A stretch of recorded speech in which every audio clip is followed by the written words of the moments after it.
Assalamualaikum warahmatullahi wabarakatuh. Nama saya Yuanisa Putri Pramestia, nomor absen 35, kelas 11 MIPA 4. Saya akan mempresentasikan tentang sistem reproduksi manusia. 1. Struktur reproduksi laki-laki. 1. Penis berfungsi sebagai saluran kencing atau urin sekaligus tempat keluarnya sperma. 2. Skrotum berperan untuk menjaga suhu testis agar sesuai untuk memproduksi sperma. Pada skrotum terdapat 2 buah testis. 3. Testis adalah alat kelamin bagian dalam. Fungsinya adalah untuk memproduksi sperma dan hormon testosteron. 4. Epididymis merupakan saluran yang keluar dari testis. Fungsinya adalah sebagai tempat penyimpanan sperma sementara. 5. Saluran uretra adalah saluran yang terdapat dalam penis dan merupakan akhir dari saluran reproduksi. Perannya adalah sebagai saluran keluarnya sperma dan urin. 6. Vesikula seminalis merupakan kelenjar yang menghasilkan zat yang berisi basa alkali, fruktosa, gula monosakarida, hormon prostaglandin, dan protein pembekuan. 7. Kelenjar prostat terletak di bawah kandung kemih. Fungsinya adalah menghasilkan cairan yang bersifat asam. 8. Kelenjar Cowper menghasilkan lendir dan cairan bersifat basa. Fungsinya adalah untuk melindungi sperma dengan cara menetralkan urin yang memiliki pH asam yang tersisa dalam uretra. Cairan tersebut juga melapisi uretra untuk mengurangi kerusakan pada sperma selama ejakulasi. 2. Struktur reproduksi wanita. 1. Vagina adalah saluran yang menghubungkan lingkungan luar dengan rahim sekaligus tempat mengalirnya darah menstruasi dan saluran keluarnya bayi. 2. Serviks merupakan struktur rahim bagian bawah yang menyempit dan membuka ke arah vagina. 3. Saluran telur atau tuba falopi atau oviduk terdapat sepasang di setiap tubuh perempuan, yaitu di kanan dan kiri. Oviduk memanjang ke arah samping dari uterus. Fungsinya adalah membawa sel telur dari infundibulum ke rahim. Pada saluran inilah terjadi fertilisasi atau pembuahan. 4. Indung telur merupakan tempat kumpulan sel yang disebut folikel. Di dalam folikel, sel telur atau ovum dikembangkan. Folikel juga menghasilkan hormon perempuan, yaitu estrogen dan progesteron. 5. Rahim berfungsi sebagai tempat berkembangnya janin setelah sel telur dibuahi oleh sel sperma. Di rahim, endometrium berperan dalam pembentukan plasenta. Sel telur yang dihasilkan di indung telur disebut juga sebagai ovum. Ovum termasuk ke dalam alek-cital tanpa kuning telur dan mengandung butiran kortikal dan trombosit kuning. Struktur ovum terdiri dari membran vitelin, zona pellucida, dan corona radiata. Membran vitelin adalah selaput tipis transparan yang membungkus sel telur. Sementara itu, zona pellucida adalah membran transparan tebal yang terletak di atas membran vitelin. Corona radiata adalah membran tebal terluar yang dibentuk oleh sel-sel folikel kista berisi cairan tempat ovum berkembang, dikenal sebagai folikel graafian. 3. Spermatogenesis. Spermatogenesis adalah proses pembentukan sel sperma di dalam testis pria. Spermatogenesis sendiri berasal dari kata spermato yang memiliki arti benih dan genesis yang berarti pembelahan. Sel sperma diproduksi pada tubulus seminiferus di dalam testis. Di dalam dinding tubulus banyak sel yang tersebar secara acak yang disebut sel Sertoli. Sel ini berfungsi untuk memberi makanan kepada sel sperma yang belum matang. Ketika sel sperma telah matang, spermatogonium, sel induk sperma, memperbanyak diri dengan cara mitosis dan meiosis. Dari spermatogonium, sel sperma akan berubah menjadi spermatosit primer secara mitosis. Setelahnya, spermatosit primer membelah secara meiosis menjadi spermatosit sekunder yang berukuran sama. Melalui tahap meiosis kedua, spermatosit sekunder membelah diri lagi menjadi 4 spermatid yang sama bentuk dan ukuran. Spermatid merupakan tahap akhir sebelum akhirnya berubah menjadi sel sperma yang matang, spermatozoa. dan siap dikeluarkan bersama dengan air mani ketika seorang pria mengalami ejakulasi. Satu sel benih yang belum matang membutuhkan waktu hingga 74 hari untuk mencapai kematangan akhir. Selama proses ini, lebih dari 300 juta spermatozoa akan diproduksi setiap hari. Sayangnya, dari jumlah sebanyak itu, hanya ada sekitar 100 juta sel sperma yang berhasil matang dengan sempurna pada proses akhir. 4. Oogenesis. Proses oogenesis adalah proses pembentukan sel telur ovum di dalam ovarium indung telur yang terjadi pada tubuh wanita. Mitosis adalah proses pembelahan sel yang menghasilkan 2 gamet identik, sedangkan meiosis adalah pembelahan sel yang menghasilkan 4 gamet, di mana masing-masing gamet memiliki jumlah kromosom setengah dari sel induknya.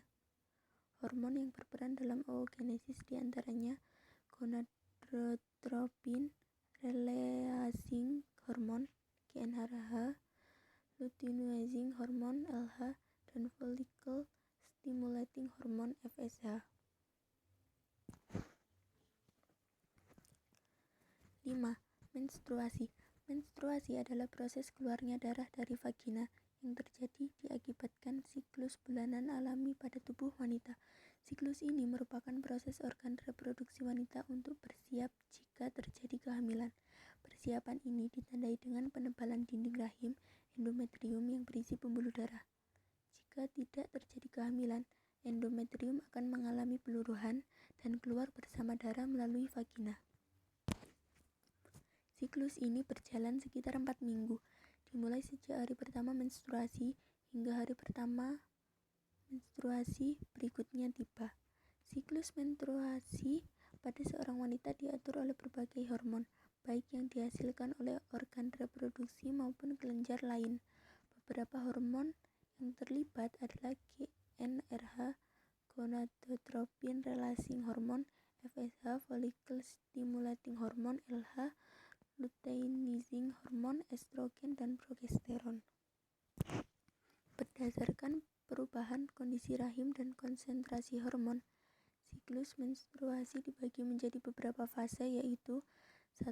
Fase menstruasi, 2. Fase folikular, 3. Fase ovulasi, 4. Fase luteal.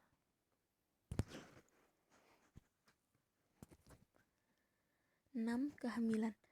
Kehamilan adalah istilah yang biasa digunakan untuk perkembangan janin di dalam rahim perempuan dan merujuk pada masa tumbuh kembang janin dalam kandungan pada manusia. Terlambat datang bulan merupakan salah satu tanda utama kehamilan. Meski demikian, masih ada tanda-tanda kehamilan lain yang juga penting untuk Anda kenali. Tanda dan gejala kehamilan tersebut bahkan ada yang sudah muncul sebelum Anda terlambat haid. Tanda-tanda kehamilan yang jarang dikenali. Di bawah ini adalah beberapa tanda-tanda kehamilan yang penting untuk Anda kenali. 1. Perubahan pada payudara. 2. Lebih sering buang air kecil. 3. Lebih cepat lelah. 4. Mual dan muntah. 5. Sensitif terhadap bau. 6. Hilangnya nafsu makan. 7. Suasana hati yang mudah berubah. 8. Keluar bercak darah dari vagina.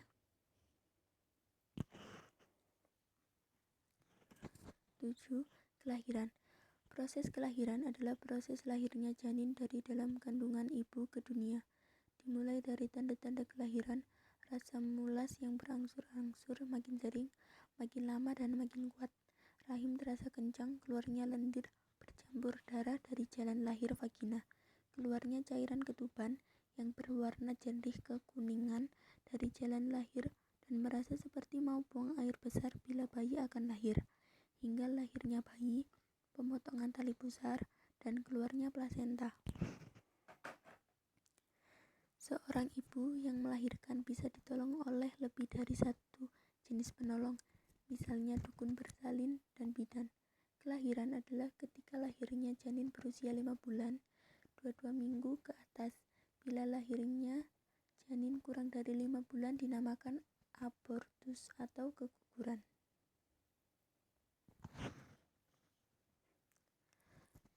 8. KB, keluarga berencana, atau yang lebih akrab disebut KB, adalah program skala nasional untuk menekan angka kelahiran dan mengendalikan pertambahan penduduk di suatu negara.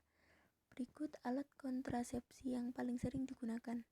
1. Kondom, 2. pil KB, 3. IUD, 4. Suntik, 5. KB implan atau susuk, 6. Vasektomi dan tubektomi, KB permanen. Manfaat menjalankan program keluarga berencana. 1. Mencegah kehamilan yang tidak diinginkan. 2. Mengurangi risiko aborsi. 3. Menurunkan angka kematian ibu dan bayi. 4. Membantu mencegah HIV atau AIDS. 9. Kelainan pada reproduksi laki-laki, kanker prostat. Kanker prostat adalah kanker pada pria yang berkembang di dalam kelenjar prostat dan umumnya ditandai dengan gangguan buang air kecil. Sebagian besar penderita kanker prostat berusia di atas 65 tahun. Kanker ini tidak bersifat agresif dan berkembang secara perlahan. Ada beberapa faktor yang dapat meningkatkan risiko terjadinya kanker prostat, antara lain pertambahan usia, menderita obesitas, pola makan kurang sehat, misalnya kurang asupan antioksidan seperti likopen, paparan bahan kimia, menderita penyakit menular seksual, memiliki keluarga yang menderita kanker prostat. Gejala kanker prostat. Kanker prostat tidak menimbulkan gejala apapun pada tahap awal, namun ketika kanker makin membesar atau kelenjar prostat mengalami peradangan, penderita akan merasakan gejala berupa gangguan buang air kecil. Pengobatan kanker prostat. Dokter akan menentukan jenis pengobatan berdasarkan tingkat keparahan kanker dan kondisi pasien secara keseluruhan. Metode pengobatan yang dapat dilakukan adalah operasi, radioterapi, terapi hormon, kemoterapi, dan krioterapi.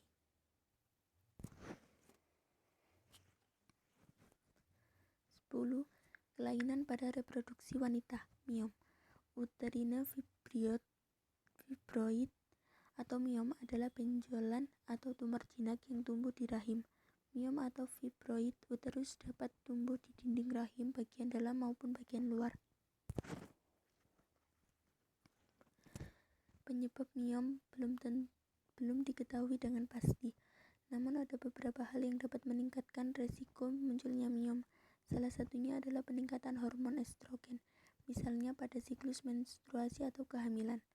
Sedangkan faktor yang dapat menurunkan risiko terjadinya miom adalah riwayat melahirkan. Wanita yang pernah menjalani persalinan memiliki risiko lebih rendah untuk menderita miom. Miom umumnya tidak menimbulkan gejala pada penderitanya, namun jika muncul gejala, penderita dapat merasakan pendarahan menstruasi yang banyak dan berlangsung lebih dari seminggu. Keluar darah, menggumpal dari vagina, nyeri perut bagian bawah, dan sering buang air kecil. Pada kasus miom yang kecil dan tidak menimbulkan gejala, tidak diperlukan pengobatan karena dapat menyusut dengan sendirinya. Meski demikian, penderitanya tetap perlu menjalani pemeriksaan rutin untuk memantau kondisi miomnya. Sekian presentasi dari saya akhiri. Wassalamualaikum warahmatullahi wabarakatuh.